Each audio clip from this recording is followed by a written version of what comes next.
Posani Krishna Murali outdated అయ్యా అని చెప్పి కాళ్ళకు దండం పెట్టి అది పోసాని కృష్ణమురళి క్యారెక్టర్ ఆర్టిస్ట్. 4 పెళ్ళిళ్ళు 5వ పిల్ల ఉన్నారు. ఇదేంటి సార్ ఇది? సిగ్గు తెచ్చుకోవాలా, బుద్ధి తెచ్చుకోవాలా. మీకు మోదీ గారి అపాయింట్మెంట్ జీవితంలో ఎప్పుడు రాదు. వాళ్ళు ఎక్స్పెక్ట్ చేయాలి చిరంజీవి గారు పవన్కి మద్దతు తెలియజేస్తారని. చిరంజీవి గారిని అనే స్థాయి సజ్జలకు ఉందా, లేకపోతే పోతిరి మహేష్కు ఉందా? చిరంజీవి ఆకాశం ఇంత ఎత్తికెదిగాడండి. నమస్తే శ్రీనివాస్ గారు. నమస్కారం అండి. పవన్ కళ్యాణ్ మీద పోతిరి మహేష్ చాలా తీవ్రమైన వ్యాఖ్యలు చేశారు. చంద్రబాబు దగ్గర ఆయన ఒక కుక్కలాగా పడి ఉంటున్నారు, కుక్కకైనా నీతి ఉంటుంది కానీ పవన్ కళ్యాణ్కి ఉండదు అంటూ చాలా దారుణంగా మాట్లాడారు. దీన్ని ఎట్లా విశ్లేషించారు? ఇది మంచి పద్ధతి కదా. ప్రజాస్వామ్యంలో అది వ్యక్తిగత హననం తారాస్థాయికి వెళ్ళిపోయింది. రాజకీయాల లిమిట్స్ దాటి వెళ్ళిపోతున్నాయి ఆంధ్రప్రదేశ్లో రోజు రోజుకి. మరి రాజకీయ భిక్ష పెట్టింది జనసేన కదా పోతిరి మహేష్కి. ఒక విజయవాడకి పరిమితమైన వ్యక్తిని 2 రాష్ట్రాల్లో ఒక బీసీ నాయకుడిగా తయారు చేసింది పవన్ కళ్యాణ్ గారు. అసలు పవన్ కళ్యాణ్ గారు ఇతనికి ఇచ్చిన ఇంపార్టెన్స్ ఎవరికి ఇవ్వాల? మరి నీకు టికెట్ 2019 ఇచ్చారు, నువ్వు గెలవలేకపోయావు. 2024లో ఎక్స్పెక్ట్ చేసావు, తప్పులేదు. నీకు టికెట్ రానప్పుడు మిగతా పార్టీలు వెళ్ళు, నీకు విధానాలు నచ్చపోతే. మరి వెళ్ళేటప్పుడు మరి ఎవరు స్క్రిప్ట్ ప్రకారం చదువుతున్నావు? ఏదో పిహెచ్డీ చేశారు, మధ్యలో డిస్కంటిన్యూ అంటున్నారు. మరి అటువంటి వ్యక్తికి ఎవరు స్క్రిప్ట్ ఇస్తే 3-4 పేజీలు కలిసి చూసి చదువుతున్నావు? ఎప్పుడు చూసి చదివిన చరిత్ర నీకు లేదు కదా. అంటే స్క్రిప్ట్ ఎక్కడి నుంచి వస్తుంది మీకు? అంటే వాళ్ళు మాట్లాడాలి, ఇట్లా తిట్టాలి పవన్ కళ్యాణ్ గారిని అంటే అవి తూచా తప్పకుండా పాటిస్తున్నాడు. అంటే మనం ఎక్కడ ఉన్నామో మనకు మూలాలు మర్చిపోయిన వ్యక్తి రాజకీయాల్లో ఎమ్మడలేడు ఎక్కువ కాలం. దానికి నిలువెత్తు నిదర్శనం పోతిరి మహేష్లా కనపడుతున్నాడు. అతను ఏదో పెద్ద నాయకుడు అన్నట్టుగా. ఇప్పుడు పోసాని కృష్ణమురళి అంటే అది అవుట్డేటెడ్, ఏదో మాట్లాడుతున్నాడు ఫ్రస్ట్రేషన్తో అని, క్యారెక్టర్ ఆర్టిస్ట్ అని మనం అనుకున్నాం. అది చిరంజీవి గారి ఫ్యామిలీ గురించి, మహేష్ పవన్ గారి గురించి పలు దఫాల్లో ఆయన మాట్లాడిన మాటలు. కానీ ఈయన ఏంటంటే ఈ పోతిరి మహేష్ ఏదో ఒక గొప్ప లీడర్గా, నేనే ఈ సమాజానికి నిర్దేశుడు అన్నట్టుగా మాట్లాడతాం. కుక్క ఏంటండి, కుక్క కన్నా విశ్వాసం ఉంటుంది.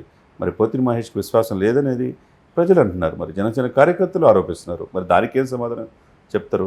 చంద్రబాబు నాయుడు గారే స్వయంగా చెప్పాడు, నా వెనక నడవనట్ల పవన్ కళ్యాణ్, నాతో నడుస్తున్నాడు పవన్ కళ్యాణ్.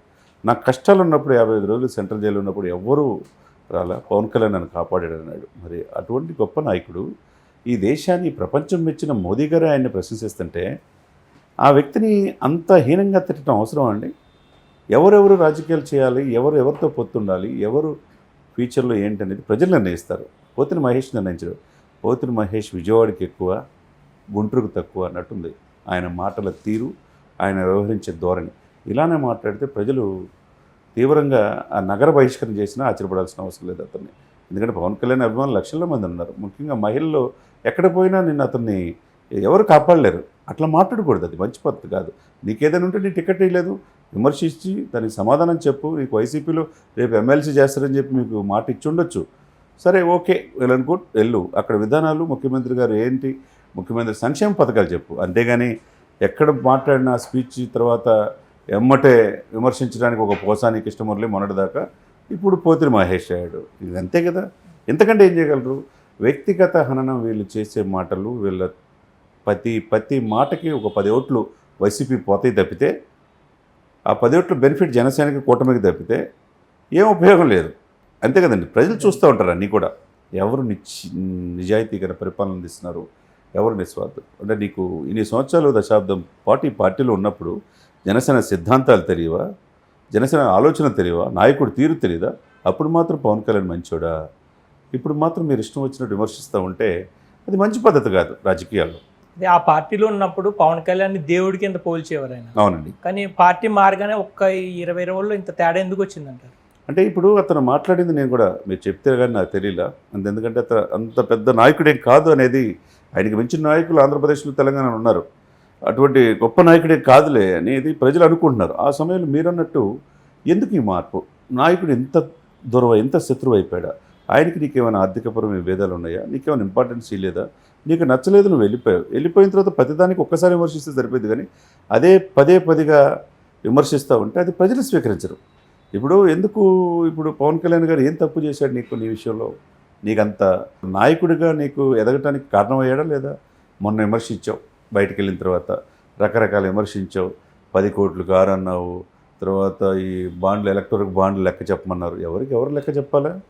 ఎలక్ట్రల్ బాండ్స్ బీఆర్ఎస్కి ఎన్ని వచ్చినాయో తర్వాత వైసీపీకి ఎక్కువ వచ్చినాయి కదా. ఎలక్ట్రల్ బాండ్ లెక్క చెప్పాల్సిన అవసరం ఏంది? వాళ్ళు పార్టీలు చూసుకుంటాయి, మీరెవరు అడగటానికి? తర్వాత ముఖ్యంగా కాపు యువత గురించి ఈయన చెప్తాడు. ఈయన బీసీ సమాజంకు మేలు చేసుకోండి, కాపుల గురించి చెప్తే వాళ్ళు వినే పరిస్థితిలో వాళ్ళు మొత్తం సాలిడ్గా 25% కాపులంతా కూడా ఈ కూటమి వైపు, పవన్ కళ్యాణ్ వైపు ఉన్నారు. కాపులు ఏదో యువతని మోసం చేస్తున్నాడని చెప్పి పోతిన మహేష్ని చెప్తే పోతిన మహేష్ దగ్గర నేర్చుకోవాల్సిన అవసరం వాళ్ళకు కూడా లేదు. వాళ్ళు బాహటంగానే చెప్పారు. అది single largest community in the state of Andhra Pradesh. రాజ్యాధికారం దూరంగా ఉంటున్న ఆ వర్గం ఇప్పుడు పవన్ కళ్యాణ్ రూపంలో రాజ్యాధికారం రావాలని చూస్తున్నారు. మరి వాళ్ళ కాపులకి రిజర్వేషన్ అంశంలో జగన్మోహన్ రెడ్డి గారు ఏమీ చేయలేదే, అది నువ్వు అడగలేవా? ఎందుకు అడగలేకపోతున్నావు? నేను చేయలేనని చెప్పాడు కదా. చంద్రబాబు నాయుడు గారిని ఒక ప్రయత్నం చేశాడు, అసెంబ్లీలో ఆమోదముద్ర తెలియజేశాడు, సెంట్రల్ పంపించారు, మీ పరిధిలో ఉందో చేయండి అన్నారు. ఈలోపు ప్రభుత్వం మారింది. రేపు ఈ కూటమి వచ్చిన తర్వాత కాపులు రిజర్వేషన్ అంశం చేస్తారు. అసలు సరే ఇక్కడ రిజర్వేషన్ చేయాల 10% ఎకనామికల్లీ వీకర్ సెక్షన్ కింద మీరు 10%, 5% చేయొచ్చు అని చెప్పినా కానీ జగన్మోహన్ రెడ్డి గారు చేయరన్నాడు. మరి ఏ విధంగా కాపులు ఈయనకేస్తారు? కాపుల గురించి నువ్వు దెయ్యాలు వేదాలు వలించినట్టుగా చెప్పాల్సిన అవసరం లేదు. అది పవన్ కళ్యాణ్ గారు తెలుసు, ఎవరెవరికి ఏం చేయాలో తెలుసు. ఆయన ఇంత ఇంపార్టెన్స్ ఇచ్చి నీకు చేస్తే నువ్వు వెళ్ళంగానే ఇప్పుడు ఏం మెరుస్తావు? మొన్నటిదాకా ఏంటి ఫారెన్ ఫండ్స్ ఎన్ని వచ్చినా లెక్క చెప్పాలన్నాడు. ఎవరికి లెక్క చెప్పాలి? పార్టీ అధినేతని పార్టీల్లో పనిచేసే కార్యకర్తలు అడిగితే చెప్తారు, కానీ నువ్వు పార్టీ మారి వైసీపీకి వెళ్తే చెప్పాల్సిన అవసరం లేదు. సరే మీరు అడుగుతున్నారు సార్, ఈ పోతిన మహేష్ పార్టీ మారితే చెప్పండి, విలేకరులరా నా చేయి నరుక్కుంటాను మేము ఉందన్నాడు. ఎందుకు నరుక్కోలేదండి? నిజాయితీగా ఉండాలి. ప్రజాస్వామ్యంలో నువ్వు మాట్లాడే హక్కు ఉంది కదా. ఆర్టికల్ 14, ఆర్టికల్ 21 ప్రకారం ఇష్టం వచ్చి మాట్లాడితే ప్రజలు మీ విజయవాడ పట్టణ ప్రాంతంలో ఏందనేది అందరికీ తెలుసు. శృతి మించి మాట్లాడితే ప్రజలు చీదరించుకునే పరిస్థితి వస్తుంది. ఇకనైనా ఆయన నోరు అదుపులో పెట్టుకుంటే మంచిది. ఆయన అనే ప్రతి మాట ఆయన మూల్యం చెల్లించుకుంటాడు జీవితంలో. ఎప్పుడు కూడా ప్రతి ఒక్కరిని గుడ్డ కాల్చి నెత్తనేటువంటి అంటారు. ఇది ఆ పార్టీలో ఉన్నప్పుడు దేవుడు అయ్యాడు పవన్ కళ్యాణ్, ఇప్పుడు నీకు దేవుడు జగన్మోహన్ రెడ్డి గారు ఇక్కడ అయ్యాడు.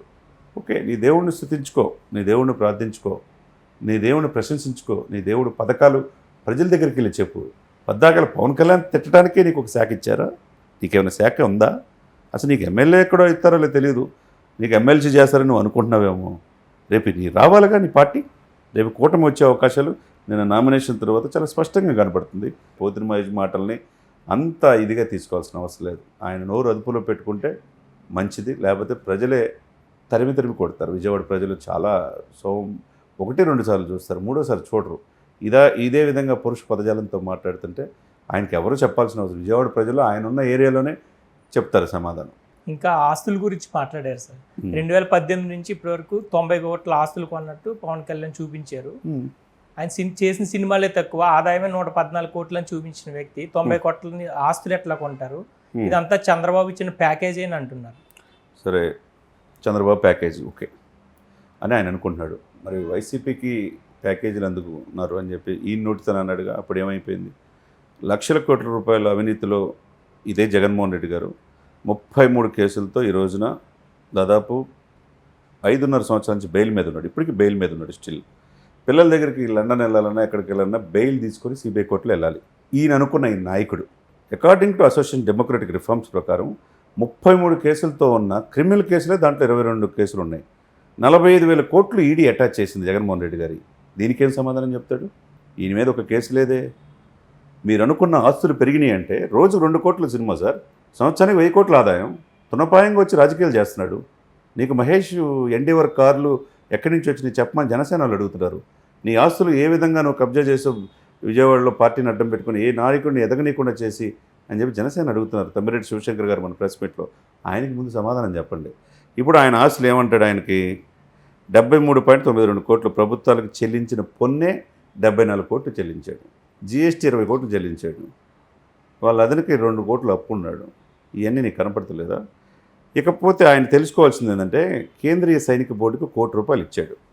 ఎప్పుడైనా మీ నాయకుడు జగన్మోహన్ రెడ్డి గారు కావచ్చు, లేకపోతే జగన్మోహన్ రెడ్డి గారు శిష్యుడిగా ఇప్పుడు భావించే పోతిన మహేష్ ₹1 అన్నా సైనిక బోర్డుకి ఇచ్చాడా? ₹1 ఇచ్చాడు సార్ సైనిక బోర్డుకి. సీఎం సిటిజన్ అసిస్టెంట్ రిలీఫ్ ఫండ్కి ₹1 ఇచ్చాడు. అలా సీఎంఏ జగన్మోహన్ రెడ్డి గారికి ₹1 ఇచ్చాడు. ఇక్కడ తెలంగాణ సీఎం కూడా 50 లక్షలు ఇచ్చాడు. ఆంధ్రప్రదేశ్ ముఖ్యమంత్రి సానిధి మళ్ళా 50 లక్షలు ఇచ్చాడు. ఇందాక చెప్తుంది పిఎం సిటిజన్కి ₹1. ఏపీకి తెలంగాణ ముఖ్యమంత్రి ఇద్దరికి కూడా 50 లక్షలు ఇచ్చాడు. ఆయనేమో రాష్ట్రాలు ఇది కదా, 2 రాష్ట్రాలు ఒకటే అనుకున్నాడు. తర్వాత శ్రీరామ జన్మభూమి తీర్థ ట్రస్ట్కి 30,11,717 రూపాయలు ఇచ్చాడు. పవన్ కళ్యాణ్ లెర్నింగ్ సెంటర్కి 2 లక్షలు. ఇట్లాంటి కొన్ని కోట్ల రూపాయలు అని ఇచ్చాడండి. ఈ విధంగా ఈ కార్యక్రమాలు ఏం కనపట్లేదా? ఆయన సంపాదన జిఎస్టీ, ఇన్కమ్ ట్యాక్స్ డిపార్ట్మెంటు, లేకపోతే కస్టమ్స్, లేకపోతే ఎన్ఫోర్స్మెంట్ డైరెక్టరేట్, ఇట్లా శాఖలు ఉంటాయి. ఆ శాఖలు ఎవరెవరు ఏ అక్రమ సంపాదనతో ఉన్నారు, ఎవరెవరు ఏం చేస్తున్నారని చూస్తూ ఉంటాయి. అర్థం కదా? ఆ సిచ్యువేషన్ ప్రకారం వెళ్తూ ఉంటాయి. వాళ్ళు చూసుకుంటారు. నువ్వేమన్నా రాజ్యాంగేతర శక్తివా? నువ్వు అడిగేటప్పుడు నువ్వు ఏ హక్కుతో అడుగుతున్నావు? లెక్క చెప్పలేదనుకున్నావే? లెక్క చెప్పాడు కదా, అఫిడవిట్లో సమర్పించాడు కదా, ఎంత ఆయనకి సంపాదించింది, ఎక్కడి నుంచి డబ్బులు వస్తున్నాయి. ఈరోజు ఆయన తీసిన సినిమాలు ఏంటి? ఒక సినిమాకు 100 కోట్లు ఆయన ఇస్తామంటున్నారు ఆయనకి. అవతల వ్యక్తి సినిమాల్లో ఏ పొజిషన్లో ఉంటాడు, ప్రజలు కోట్ల మంది ఎందుకు అతన్ని ఆహ్వానిస్తున్నారు, ఆయనకు వచ్చే ఆదాయం ఎంత సినిమాకి అని తెలుసుకొని లెక్కలు వేసుకుంటే ఆ విధంగా మాట్లాడు. కాబట్టి ఇష్టం వచ్చినట్టు మాట్లాడుతూ ఉంటే, మొన్నటిదాకా మనం ఏమనుకున్నామంటే కొడాలి నాని, పేరు నాని, గుడివాడ అమర్నాథ్, అదే అంబటి రాంబాబు, వీళ్ళంతా అయిపోయారు. పాపం ఎలక్షన్లో బిజీ. వాళ్ళు గెలుస్తారో లేదో అని పాపం భయంతో పవన్ కళ్యాణ్ తిట్టినందుకు అక్కడ గెలిచే పరిస్థితులు లేరు. ఈ మంత్రులు ఎవరు కూడా గెలవరండి. మీకు మళ్ళీ మన ఇంటర్వ్యూలు చెప్పుకుంటూ ఉంటాం, వీళ్ళెవరు గెలవరు. వాళ్ళు పాపం ఇప్పుడు వాళ్ళు తిట్టే పరిస్థితులు లేరు. ఇప్పుడు తిట్టడానికి ఒక వ్యక్తిని తెచ్చుకున్నట్టున్నారు, పోతిన మహేష్ని. తిట్టేటప్పుడు మనిషి ఏంటి, నువ్వు హోదా ఏంటి, నీ హోదాలో ఏం మాట్లాడుతున్నావు, వ్యక్తిగత అన్న నుంచి ఆస్తుల గురించి మాట్లాడే స్థాయా పోతిన మహేష్ని? అది మంచిది పద్ధతి కాదు. హోదాగా ఉండాలి. నీ ఇష్టం లేదా పార్టీ నుంచి వచ్చావు, నీకు ఇప్పుడు నాయకుడు ఎవరైతే నీ నోటితో అసభ్య పదజాలంతో దూషించావో, వ్యక్తిగత హననం చేశావో, ఆ వ్యక్తి చెంతనే నువ్వు చేరావు. ఓకే, వెల్ అండ్ గుడ్, నీ ఇష్టం అది. చేరి ఇప్పుడు నీకు జీవితాన్ని ఇచ్చి నీకంటూ ఒక సమాజంలో ఒక పేరు ప్రతిష్ఠ వచ్చేట్టు చేసిన పవన్ కళ్యాణ్ని తిట్టి ఇలా మాట్లాడతాం ఎవరి మెప్పు కోసం? అది మంచి పద్ధతి కదా రాజకీయాల్లో. ఈ పవన్ క్యారెక్టర్ గురించి కూడా చాలా అసభ్యంగా మాట్లాడారు. అంటే చాలామంది హీరోయిన్లు వాడుకున్నారు, చాలామంది కడుపులు చేశారని కూడా అన్నారు. అవి కూడా అఫిడవిట్లో పెడితే బాగుండదని కూడా వెటకారంగా మాట్లాడారు. ఇప్పుడు ఎవరి దగ్గరికి వచ్చి ఈ పోతిన మహేష్కో, లేకపోతే ఈ పోతిన మహేష్ ఆరాధించే ముఖ్యమంత్రి జగన్మోహన్ రెడ్డి గారికో, లేకపోతే జగన్మోహన్ రెడ్డి కార్యవర్గంలోని మంత్రిమండలికో, ఎవరికన్నా ఆయన భార్యలు కానీ ఎవరైనా మమ్మల్ని ఇబ్బంది పెట్టి మమ్మల్ని శారీరక వేధించారనేది కంప్లైంట్ ఏమైనా ఇచ్చారా? అది కూడా చెప్తే బాగుండేదిగా మహేష్. యాజ్ అ లామ్యాన్గా అడుగుతున్నా. ఆయన విజయవాడ, నేను నాగార్జున యూనివర్సిటీలో చదువుకున్నా మాస్టర్లా. పవన్ కళ్యాణ్ ఏంటి, పవన్ కళ్యాణ్ చరిత్ర ఏంటంటే ప్రజలు చూసుకుంటారు. మీకెందుకు? ఏ లేడీ అయినా మమ్మల్ని ఇబ్బంది పెట్టాడు, మమ్మల్ని హెరాస్మెంట్ చేశారని ఏ భార్య అయినా సరే, మీ నాయకుడు 4 పెళ్ళిళ్ళు అంటున్నాడు, ఆయనేమో నా 4వ పిల్లం నువ్వని జగన్మోహన్ రెడ్డిని అంటున్నాడు పవన్ కళ్యాణ్. సరే పక్కన పెట్టండి. ఏ భార్య అన్న వచ్చి జగన్మోహన్ రెడ్డి గారిని కావచ్చు, పోతిన మహేష్ గారిని కావచ్చు వచ్చి మా పవన్ కళ్యాణ్ గారి వల్ల ఇబ్బంది వస్తుంది అన్నయ్య, నాకు హెల్ప్ చేయండి అని ఈ పోతిన మహేష్ అన్నయ్యని అడిగారా? చెల్లి మీద ప్రేమతో ఇప్పుడు ప్రెస్ మీట్లో మాట్లాడితే ఓకే. ఎవరైనా వచ్చి మిమ్మల్ని అడిగారా? ఎవరైనా కంప్లైంట్ ఇచ్చారా?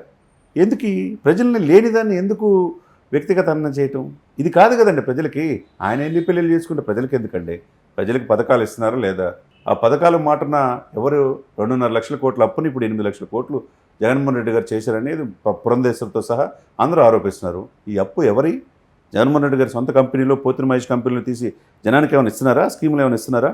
ప్రజల డబ్బే, ప్రజల ట్యాక్సుల ద్వారా వచ్చే డబ్బే. రేపు ఒక్కొక్కరిది 1.5 నుంచి 2.5 లక్షల కోట్లు పుట్టబోయే బిడ్డ మీద కూడా అప్పు ఉంది. ఎవరు తెచ్చాలి?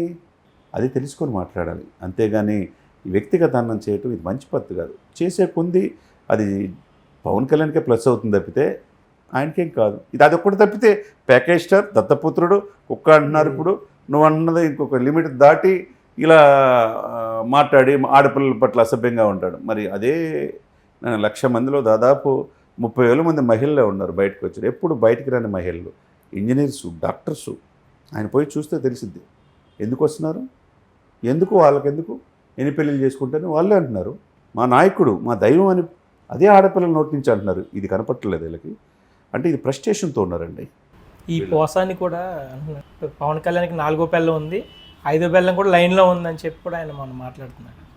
అంటే ఇంకా ఒక పంజాబీ హీరోయిన్ కూడా ఆయన మోసం చేశారు. సరే అండి, పాత విషయాలను గురించి ఇప్పుడు చెప్పేటప్పుడు, ఆరోపించేటప్పుడు విత్ డాక్యుమెంటల్ ఎవిడెన్స్ ఉండాలి.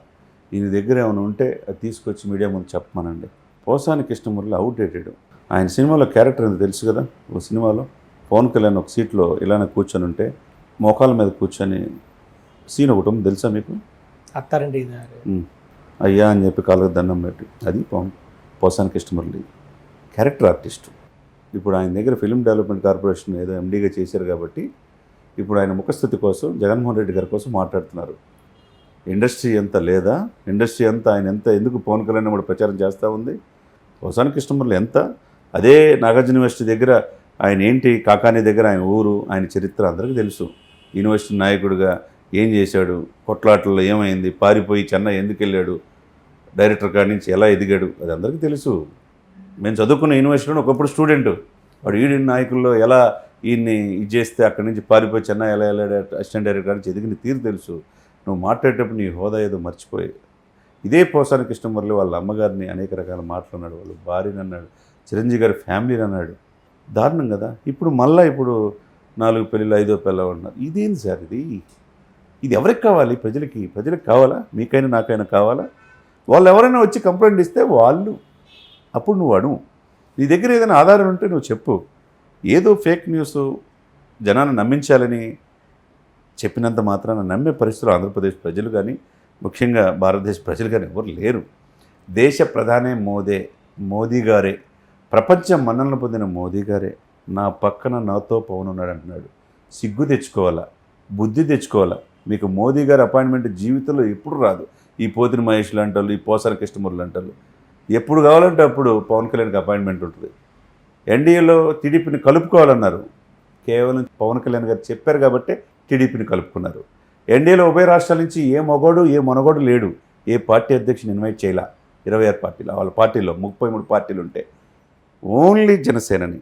ఒక ఎమ్మెల్యే కాదే, ఒక మంత్రి కాదే, ఒక ముఖ్యమంత్రి కొడుకు కాదే, ఎటువంటి రాజకీయ వారసత్వం లేదే. ఎందుకు పవన్ కళ్యాణ్ పిలిచాడు మోదీ? పక్కన ఎందుకు పెట్టుకున్నాడు చెప్పండి. ఈ పోసానిలు, ఈ పోతున్న మహేష్లు అది బుద్ధి తెచ్చుకోవాలా, సిగ్గు తెచ్చుకోవాలా. మీరేంటి, మీ స్థాయి ఏంటి, ఎవరిని విమర్శిస్తున్నారు? ఉమ్మేస్తే ఆకాశం మీద, సూర్యుడి మీద ఉమ్మేస్తే ఎవరి మీద పడితే అతి త్వరలో వాళ్ళకి ప్రజలు బుద్ధి చెప్తారు. కాబట్టి అన్నీ వేస్ట్. ఇటువంటి వ్యక్తుల గురించి డిస్కషన్లు పెట్టుకోవడం కూడా వేస్ట్ అండి. సమాజంలో చాలా సమస్యలు ఉన్నాయి, సమస్యల గురించి మాట్లాడుకుందాం. సార్ ఇప్పుడు చిరంజీవి గారిని కూడా తరచూ విమర్శలు చేస్తున్నారు. ఇప్పుడు సజ్జలు కానీ ఇవి కానీ, నిన్న పోతిరి మహేష్ కూడా అన్నాడు, చిరంజీవి తన ప్రజారాజ్యాన్ని కాంగ్రెస్ పార్టీకి హోల్సేల్గా అమ్మేసుకున్నాడు, పవన్ కళ్యాణ్ అయితే చంద్రబాబుకి రిటైల్గా కొంచెం అమ్ముకుంటా పోతున్నాడు అని చెప్పి అన్నారు. ఇప్పుడు మళ్ళీ చిరంజీవి గారిని ఎందుకు సార్ వివాదాల్లోకి తీసుకొస్తున్నారు? అదే మరి వీళ్ళకి ఏంటంటే కావాల్సింది, వాళ్ళు ఎక్స్పెక్ట్ చేయాలి చిరంజీవి గారు పవన్కి మద్దతు తెలియజేస్తారని. సీఎం రమేష్, పంచకల్ రమేష్ని ఇద్దరిని గెలిపించండి, మా తమ్ముడు పవన్ కళ్యాణ్ ఉన్నాడు కాబట్టి పార్టీని ఆదరించడని చెప్పాడు. రేపు వీళ్ళు చెప్పే మాటల వల్ల, వీళ్ళు అనే మాటల వల్ల చిరంజీవి గారు కూడా రేపు పవన్ కళ్యాణ్ తరపు ప్రచారం చేసినా నువ్వు ఆశ్చర్యపడాల్సిన అవసరం లేదు. వీళ్ళు అనవసరంగా కామగుణాలను బయటకు తీసుకొస్తున్నారు. వీళ్ళు చిరంజీవి గారిని అనే స్థాయి సజ్జలకు ఉందా లేదా పోతిరి మహేష్కు ఉందా? చిరంజీవి ఆకాశం అంత ఎత్తుకెదిగాడండి. ఇండస్ట్రీలో 40 years నెంబర్ 1. ఎప్పటికీ మహేష్ గారే చెప్తారు, first number 1, last number 1 Chiranjeevi గారని. సినిమా ఇండస్ట్రీకి పెద్ద, ఒక బ్లడ్ బ్యాంక్, ఒక ఐ బ్యాంక్, కోట్ల రూపాయలు ఖర్చు పెట్టి చేస్తున్నాడు. కరోనా టైంలో రెమెడీసివిర్ ఇంజెక్షన్ 80,000 70,000 దొరకని పరిస్థితుల్లో మార్కెట్లో ఫ్రీగా ఇంజెక్షన్స్ ఇచ్చాడు. కొన్ని కోట్ల రూపాయలు 6 నెలల పాటు నిత్యావసర వస్తువులు 24 క్రాఫ్ట్స్కి ఇచ్చిన గొప్ప వ్యక్తి పవన్ కళ్యాణ్, చిరంజీవి గారు. వీళ్ళందరూ సహాయం చేశాడు. రామ్ చరణ్ గారు వీళ్ళంతా కలిపి, మెహర్ రమేష్ గారు వీళ్ళంతా కలిపి. ఎవరైనా ఈ సోకాల్డ్ లీడర్లు ₹1 హెల్ప్ చేశారా? ఏదైనా ప్రకృతి వైపరీత్యాలు వచ్చినప్పుడు వీళ్ళు ఏ రోజున ₹1 హెల్ప్ చేశారా? చిరంజీవి విమర్శించే స్థాయి అండి వాళ్ళది. ఆయన ఒక హాస్పిటల్ కట్టబోతున్నాడు, లేకపోతే ఇంకొక వాళ్ళకి ఏది కావాలంటే అది 24 క్రాఫ్ట్స్కి ఆయన ఇస్తున్నాడు. భగవంతుడు నాకు కావాల్సిన దానికంటే ఎక్కువ ఇచ్చాడని సేవ చేసి ఈ రోజున పద్మవిభూషణ్ అయిన ఆ వ్యక్తి కొడుకు తండ్రికి మించిన తనయుడిగా గ్లోబల్ స్టార్గా ఎదిగాడు. సిగ్గు తెచ్చుకోవాలి వాళ్ళని చూసి మీ కుటుంబంలో ఎవరైనా అయితే, మీరు నాయకులు అయితే, మీకు అంతకు మించి హీరోలు అయితే అప్పుడు వెళ్ళని మీరు కూడా గొప్ప వాళ్ళు అంటారు. కుటుంబంలో 8 మంది హీరోలు, అందరూ సక్సెస్ అయ్యారు. మిగతా వాళ్ళు ఎందుకు కావట్లా? క్రమశిక్షణ, డెడికేషను, డిటర్మినేషను, సమాజం పట్ల ఒక అవగాహన చిరంజీవి చూసి నేర్చుకున్నారు. పవన్ కళ్యాణ్ అయినా, నాగబాబు గారైనా, రామ్ చరణ్ అయినా, నేటి తరం హీరోలు అందరూ కూడా చిరంజీవి గారు మాకు మార్పు. రాజమౌళి గారు ఎన్నో సందర్భాలు ఉన్నాడు, నేను ఏదన్నా, నువ్వు అవునన్నా కాదన్నా చిరంజీవి గారు మీరే మాకు దిక్కు అని చెప్పి అంటున్నారంటే ఇంకేం కావాలా వీళ్ళకి? సిగ్గు లేకుండా, ఏం మాట్లాడుతున్నారో తెలియకుండా చిరంజీవి గారిని పవన్ కళ్యాణ్ గారిని విమర్శించినంత మాత్రాన ఆంధ్రప్రదేశ్ ప్రజలు వాళ్ళకి బాగా తెలుసు ఎప్పుడు సెంటిమెంట్ వర్కౌట్ కాదు, ఎప్పుడు ఏం చేయాలో తెలుసు. కూటమి ఏ విధంగా మీకు ఇబ్బందికరమైన పరిస్థితులు, ఈ జనాలు నామినేషన్స్కి లక్షల మంది చూసి తట్టుకోలేకపోతున్నారు. ఫ్రస్ట్రేషన్లో ఏం మాట్లాడుతున్నారో తెలియట్లా, ఎమోషనల్ ఇంబ్యాలెన్స్ అవుతున్నారు. ఇది ప్రజలు స్వీకరించడం. ఇవన్నీ కూడా కూటమికి కలిసి వచ్చే అవకాశం ఉందండి. Thank you sir. Thank you అండి.